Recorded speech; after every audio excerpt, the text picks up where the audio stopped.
अरूले डिस्टर्ब नगर्नु यहाँ सकिहाल्ने हो कि उहाँहरू बोल्दैछ अब केही सोध्नुभयो भने भन्ने कि मैले आफ्नो परिचय दिउँ ए ल सोचेको छ न अब कौशल बस्छ पहिला परिचयबाट सुरु गरौँ न। ए ल माग छोडेर बस्दैछ ओके ल परिचयबाट सुरु गरौँ हजुरको परिचय नमस्ते म इन्द्रदोङ लामा हर्केत लालको खम्बे कलाकार यसै गाउँको यसै ठाउँको कलाकार भन्नु पऱ्यो अब यसपालि चाहिँ तपाईँको घर दैलोतिर चुनाव कतिको लागेको छ चुनाव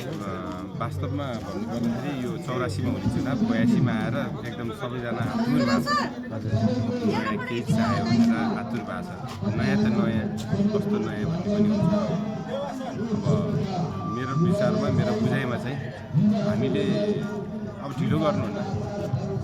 पहिलाकै धारमा होइन अब छुट्टै तरिकाले चाहिँ देश बनाउनुपर्छ भन्ने चाहना छ अहिले भर्खरै तपाईँले राष्ट्रिय स्वतन्त्र पार्टीको उम्मेदवार गणेश पराजुलीज्यूलाई नै भेट्नुभयो के छ यसपालि उहाँको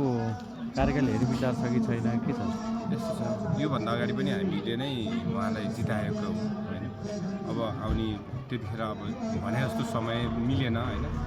अब आउने चुनावमा पनि मेरो चाहना राम्रो व्यक्तित्वले जित्नु पर्यो राम्रो भन्दा नि राम्रो चाहियो कि राम्रो त्यो त राम्रै गर्नको लागि यसपालि राष्ट्रिय स्वतन्त्र पार्टीले बालन शाहलाई प्रधानमन्त्रीको उम्मेदवारको रूपमा प्रस्तुत गरेको छ के छ तपाईँले कतिको बुझ्नु भएको छ बालन शाहलाई होइन धेरै नजिकबाट बुझेको छु उहाँको सबै अभिव्यक्तिहरू उहाँको उहरू पनि हेरेको छु होइन एउटामा एउटा जोस जाँगर उहाँमा भरिएको छ होइन अब उहाँको पनि कडा रूपमा प्रतिस्पर्धा छ होइन उहाँले पनि जितेर आओस् त्यही शुभकामना चाहन्छु अनि व्यक्तिगत रूपमा चाहिँ तपाईँलाई अबको देशको प्रधानमन्त्री युवा हुनुपर्छ भन्ने लाग्छ एकदम एकदम युवा हुनु पर्यो र देश चिनेको देश सम्बन्धी बुझेको हुनु पर्यो देशको नेतृत्व चाहिँ सम्हाल्न सक्ने हुनु पर्यो रवि लामिछानेलाई कसरी चिन्नुहुन्छ रवि लामिछाने अब एकदम अडिक एकदम आँट भएको व्यक्तित्व लाग्छ मलाई होइन रवि लामिछाने वास्तवमा भन्नुपर्दाखेरि उहाँ अलिकति मेरो एक हिसाबको बुझाइअनुसार अलिकति घमण्डी पनि हो कि जस्तो नि लाग्छ किन भन्दाखेरि उहाँलाई हो आरोप आयो उहाँमाथि विभिन्न ऊ भयो होइन तर पनि त्यसको सामना घमण्ड तरिकाले होइन नरम तरिकाले गर्दा चाहिँ बेस्ट होला कि जस्तो लाग्छ जस्तै अब उहाँ सरकारमा सत्तामा हुने बेला मात्रै अलि बढी मिडियाले पनि चासो दिएको थियो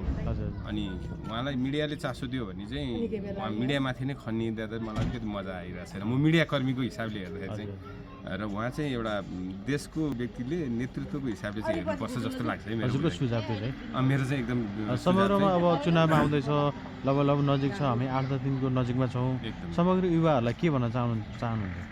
अब युवाहरूले मोटामोटी एक हिसाबले आफ्नो ठाउँबाट आफ्नो तरिकाले चाहिँ भोट दिने निर्णय नै गरिसकेका छ अहिले भर्खरै मैले भनेर घन्टीमा मैले भनेर रुखमा मैले भनेर सूर्यमा हाल्ने त होइन आफूले विचार चाहिँ बनाइसकेको छ सही नेतृत्व र सही व्यक्ति चाहिँ चुन्नु पर्यो